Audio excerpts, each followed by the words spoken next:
ang tinapay sa kabuhi. Ang aton pangabuhing Kristohanon, daw katulad sa isa kapag panglugayaw, may madamo nga mga bukid, kag mga nalupyakan nga aton ginalaktan. May mga kasakit kag kalipay, may mga kabudlayan kag kasulayan, may mga kapigaduhon kag kabuganaan. Kag sa tunga sini, yara ang aton Diyos nga nagapaligisod sang tanan. Gani pagigupod kamo sa akon, kay aton pagapamalandungan, sa bala niya pulong sang aton Ginoo, ang aton Diyos sang mga bukid kag mga nalupyakan. Diri sa aton palatuntunan sa kanginan, tinapay sang kabuhi. Ang dinalan sa kasulatan sa aton sini nga adlaw makita sa mga salmo ni David, sa Salmo 23, kag akon pagabasahon ang versikulo 1 kag 4. Ang pulong sang Dios nagpayag sa aton sa Salmo 23, versikulo 1 kag 4, ang Ginoo akon manugpalab, wala sing makulang sa akon. Bisan nagalatas ako sang nalupyakan sang landong sang kamatayon, wala ko sing kadlukan nga malaot, kay ikaw kaupod nakon, ang imo sungkod kag ang imo itulukod, nagalipay sila sa akon. On earth like thee, thou hast died for sinners, therefore, Lord, for me. Amo ini ang dako nga butang nga dapat gid naton nga himuon sa kada adlaw nga tanan, ang pagpasalamat sa kaluwasan nga ginhatag sang aton Dios sa imo kag sa akon, paagi sa iya anak nga naghalad sang iya kabuhi didto sa krus sa Kalbaryo, sa pagbayad sang silot sang aton nga mga kasalanan. Kag nga hindi lamang nga magpasalamat kita, kun hindi nga maghandom kita nga aton siya nga saligan, hindi lamang sa aton nga kaluwasan, kun hindi sa aton man nga matag-adlaw nga pagpangabuhi bilang isa katinubos. Ang kamatuoran nga makita naton sa pulong sa Ginoo, nga ang ini nga pagsalig naton sa kay Kristo bilang aton nga manluwas. Amo man ini dapat nga pagsalig ang imo kag akon, nga dapat naton nga ibatitiun kag subong man aton nga igawi sa aton Kristohanon nga pagpanglakaton, Kristohanon nga pagpangabuhi kaupod sa aton nga Ginoo. Gani kun aton nga lantawon kag usasaon sing mayong pulong sang Dios, masapwa naton nga ang pagsalig isagali ini kabutang nga ginahimo naton sa matag adlaw nga tanan. Kang katahom diri kay bisan pa naibaluan naton nga ang Dios ang nagapanghikot sini tanan-tanan, kag may katungdanan kita nga himuon naton ang ini nga butang, subong man nga ginapanghikot sang Ginoo sa aton tagsa-tagsa ka mga kabuhi. Amo ini nga ang katahom bala nga makita naton sa pulong sa Ginoo nga ang aton nga Dios makasarang kag may ara gid nga handom nga maghatag, magbulig kag magpadya sa aton sang tanan-tanan nga butang nga kinanglano naton sa aton pagpangabuhi, agud magtubo kita nga hamtong kag handa sa pag-alagad sa iya. Jesus, I will trust thee. Now magapadayon kita diri sa pagtuon naton sa pulong sang aton nga Ginoo kag ang aton diri nga series, The God of Mountains and Valleys. Kag ang kamatuoran diri ginatudlo naton nga sa aton kabuhing Kristohanon, do katulad nga nagapanglakaton kita. Kag subong sa isa ka tawo nga nagapanglakaton nga may mga tinion nga nagataklad sa bukid kag nagadulog siya sa mga nalupyakan, ang aton gali nga kabuhing Kristohanon amo man sina. May mga talaklaron man, may mga pagpahangkat man, may mga pagtilaw man nga ginaatubang ang tagsa-tagsa sa aton. Kag subong man nagadulog kita sa mga nalupyakan, mga pagpakamaayo, nga ginabugay niya sa imo kag sa akon. Kag nga ang anuman nga sitwasyon nga yara kita sa bukid o kung sa nalupyakan o kung yara sa tunga sini, ang Ginoo kaupod naton. Siya ang nagapaaligisod kag nagapatinad sa aton niya nga pagpangabuhi kaupod sa iya. So sa siniyang pagtuon naton sa pulong sa Ginoo, lantaw naton the valley of fear. No?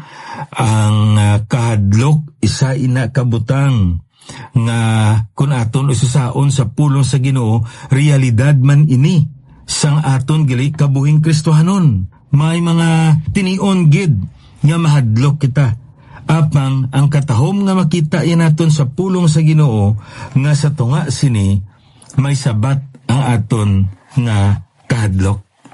Ti bisan pagani si David, anong ginambal na diri sa aton sa Psalm 23 verse 4, Yea, though I walk through the valley of the shadow of death, I will fear no evil, for thou art with me. Wala siya may ginakahadlukan sa tion niya, magdulhog siya sa mga nalupyakan sang landong sang kamatayon. Na wala ini nagapakita nga wala gid siya sa may ginakahadlukan. Kung hindi sa tunga sang iya nga kahadlok, yara ang Ginoo nga nagaupod sa iya niyan. Nakahibalo siya, kag nga nakasiguro siya, nga may ara siya nga manog tatap, kag manog amlig sa iya nga kabuhi. Niyan wala siya sang may atubang o kon ginabatsagan nga kahadlok. Ti ano ining pulong nga fear, no? Amo ini ang aton nga pagatunan kay bisan pagani dra sa Isaiah chapter 12 verse 2 kag subong man ara sa Psalm 56 verse 3. Sa tion nga nahadlok ako, magasalig ako sa imo. Ti sinuoy na ang nagpamulong, si David mismo. So, kung aton gili nga lang taon, ang kahadlok, ara gid, kag nagaupod gid sa imo kag sa akon. Kag nangin sala ini, o kung nangin matarong ini, depende kung paano naton ginaatubang. Amo na ang akon aton nilang taon, no? Madamo kita sang eksperyensya sa aton nga kabuhi nga depende kung paano naton ginatubang. Nga nangin pagpakamayo ini sa aton, kag subong man nangin pagpakamalaot ini sa aton. So, lantaw naton anay ining pulong balang fear nga ginhambal sang pulong sang Ginoo sa aton. Una gid, kung may isa pa kabutang nga manutaran gid naton, hindi kita nanamian nga magpangabuhi sa kahadlok. Kaysa tion gani nga may kahadlok kita, maguba gid ang aton nga pagpangabuhi. May mga tawo nga nakulbaan sa iban nga tawo, ano gakatabo? Gapangita sila sing pamagi nga maglikaw, kay nakulbaan sila sa sini nga tawo. O kon ginakulbaan ka nga may makawat nga magsulod si imo balay, anong gakatabo? Katatlo mo na, kaapat mo na kabises nga ginalantaw kon sirado ang inyo nga bintana o kon ang inyo nga puwertahan. Kag may mga tion nga tungod sa kahadlok, nagmasakit ang tawo. Ti amo ina ang halit sang kahadlok. Gani kon aton nga lang taon, may kahadlok man nga ginatubang kita. Kay ti bahin ina sa mga nalupyakan nga aton nga ginalaktan. Pero ang katahom diri, kamayara kita nga Ginoo nga pwede naton dangpan kag pagasaligan. Sa ginambal naton, ilabinigid sa sini nga panahon. Bilang isa ka nasyon, kung lantaw naton ang aton nga pagpangabuhi, tamaan ka makahaladlok, bisan pa nga maglantaw lang kita sa mga krisis nga ginatubang naton, halin sa aton ekonomiya, pagadto sa aton nga politika, kag bisan pa gani, sa pagsinalayo sang mga pumuluyo kag masubo pagidri bisan pa sa ginatog naton espirituhanon nga kaimtangan sang aton nga pungsod. Makahalunguyos, makulbaan kita kung aton gid padaluman. Ang isa lang gid kabutang nga para sa akon labing importante ini kag amugid ini nagadulot sang kahadlok sa tawo, amo ang ginatawag naton fake news. Kay wala na kita sa saligan. Bisan tuod na nga balita, tungod may mga fake news kita nga nabatian, hindi kita kabalo kung diin kita magsalig. Kag nga kung kaisa bisan matuod na, wala pa naton ginasaligan, kay hindi kita kasiguro kung tutuod gid man ina. Ti isa ina kadako nga butang nga naghatag sang dako nga kahadlok sa imo kag sa akon. May pulong bala akong na kita sa internet, no? Kag ang ini nga pulong gintawag ini siya fear mongering, no? Fear mongering. Kag para sa akon do bag-o ini bala nga pulong nga nasugata nakon kag amo ini ang definition sang fear mongering. Fear mongering is the act of deliberately spreading fear and exaggerated information. For what purpose? Anong tinutuyo sini?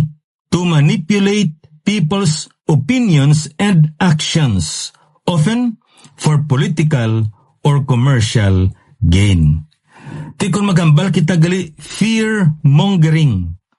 Ang butsilingon sinigali, amo ni ang pagpalapta sang kahadlok sa mga katawhan. Sa tunga sa mga katawan, sa tunga sa mga pumuluyo, mga impormasyon nga wala man gani singgin basihan, kag kun kaisa ginamanipula na ang tawo sa ila nga panguna-una kag sa ila man nga mga ginabuhat. Ti ang tinutuyo sini kun lang taon naton para lang sa kaugalingon sa sina nga tawo o kung sa sina nga grupo nga nagalapta sang ginatog naton fear mongering. Kag di masami makita tagid ni sa aton subong politika. Mahambal ang piya ka grupo amo sini, mahambal ang piya ka grupo nga amo sina.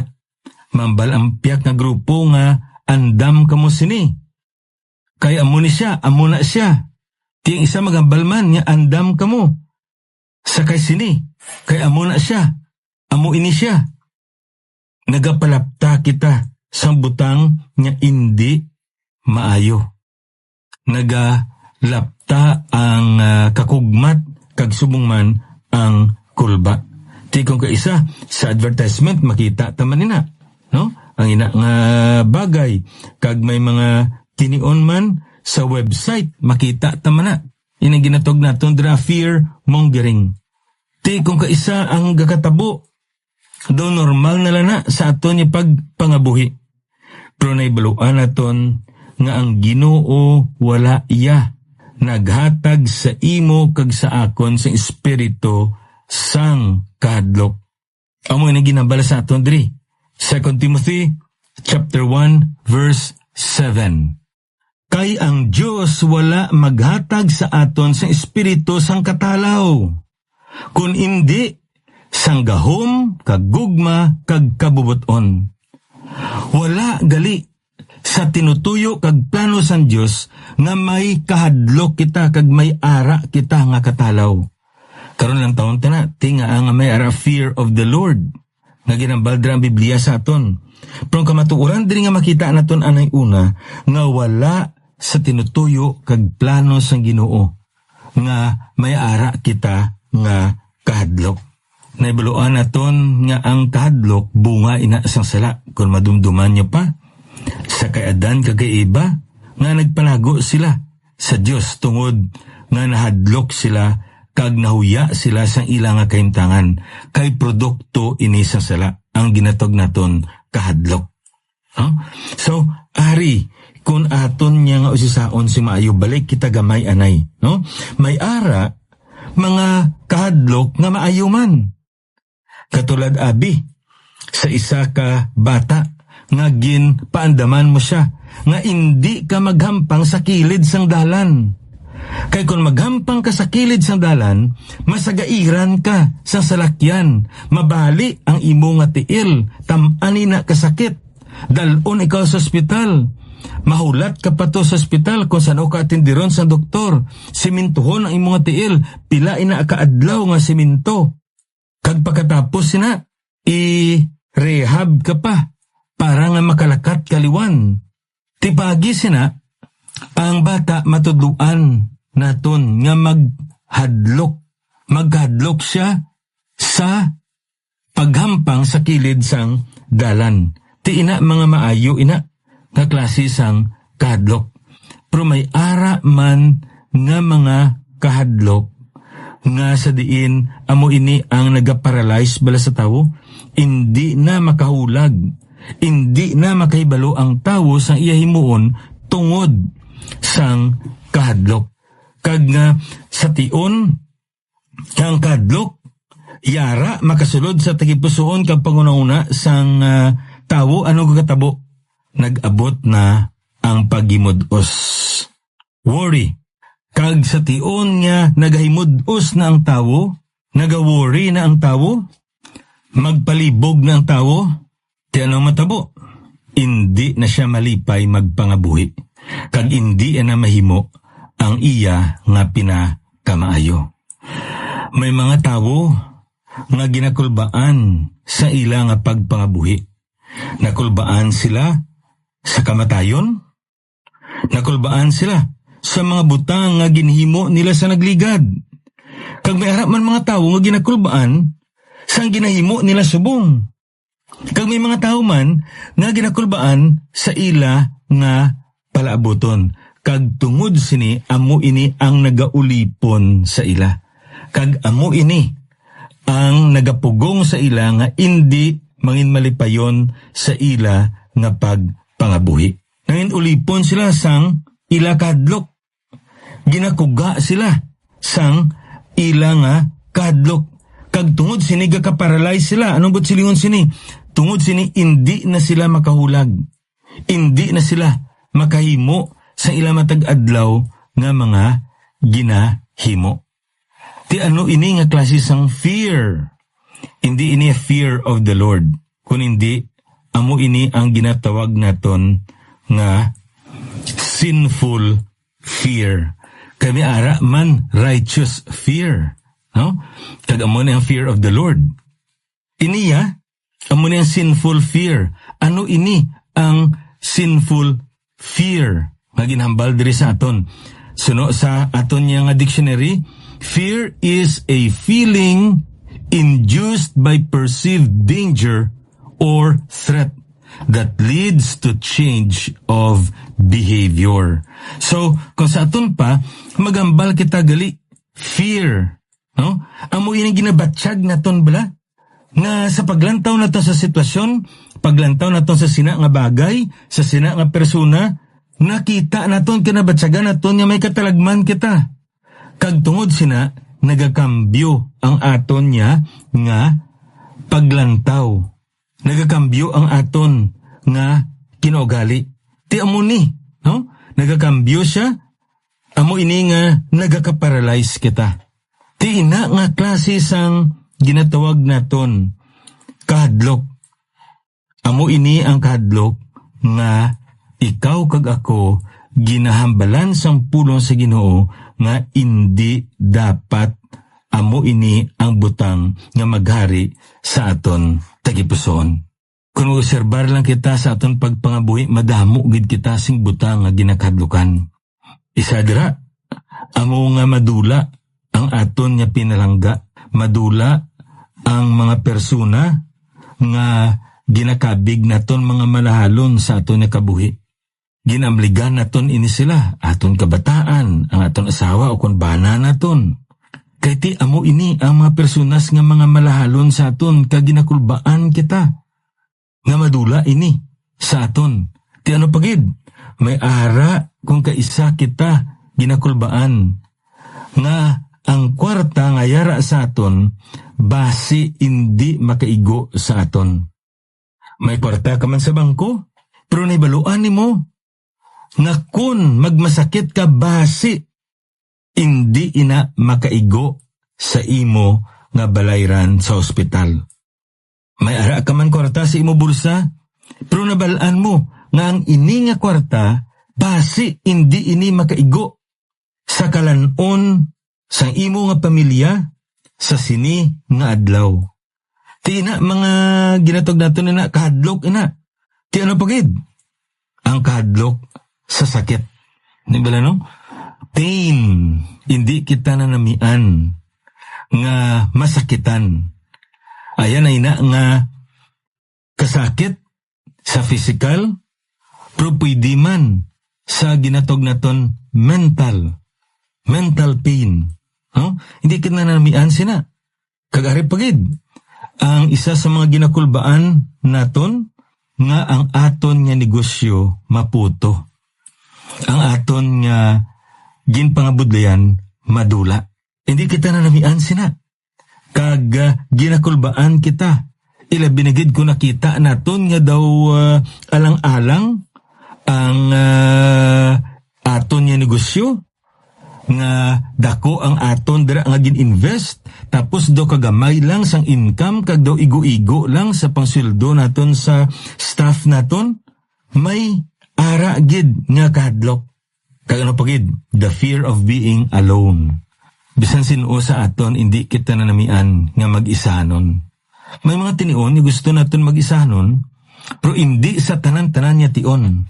God created us to be social beings and at times, fear will creep in as we think about old age and being alone and lonely. Ginahadlukan kita nga hindi kita ya. Mangin pareho sa iba niya may asawa, may bana. Nga isa kita. Sino ang magtatap sa akon kung magtigulang ko? Sinong akon updon sa sulod sang akon niya balay?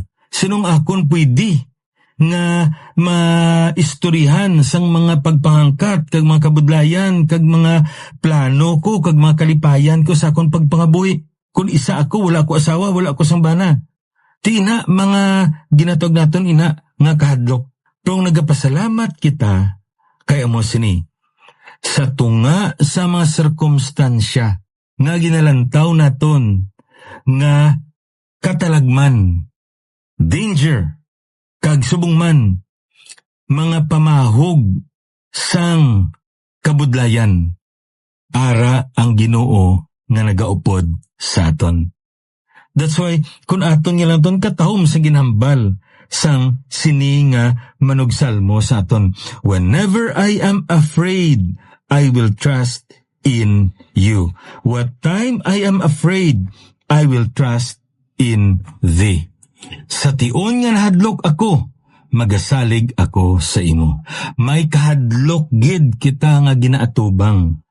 Abyan kag utod sa Ginoo. Apang nibaluan naton nga makasalig kita sa Dios nga sa diin makasarang kag may handom nga magbulig sa aton nga mangin madinaugon kita sa aton nga kahadlok nga ginaatubang. Baluan naton nga kun wala sing kahadlok, hindi gid ikaw kag ako maka-eksperyensya kung sino ang Dios sa aton kabuhi. Nga siya amo ang manugpalipay, siya amo ang manugamlig, kag siya mismo ang manugluwas sa aton gikan sa aton nga mga kadlok. Ang katalagman kag ang pagpamahog nga ginahimo sang kahadlok sa aton pagsatagsa ka mga kabuhi. Amo ina ang aton nga Ginoo. Sa madason naman ni broadcast, aton ini pagapadayonon ang pagtuon naton sa pulong sang aton nga Ginoo. Inanyabyan, alagad sa kanginan Pastor Neil Vilches, ang Ginoo magapakamayo sa inyo.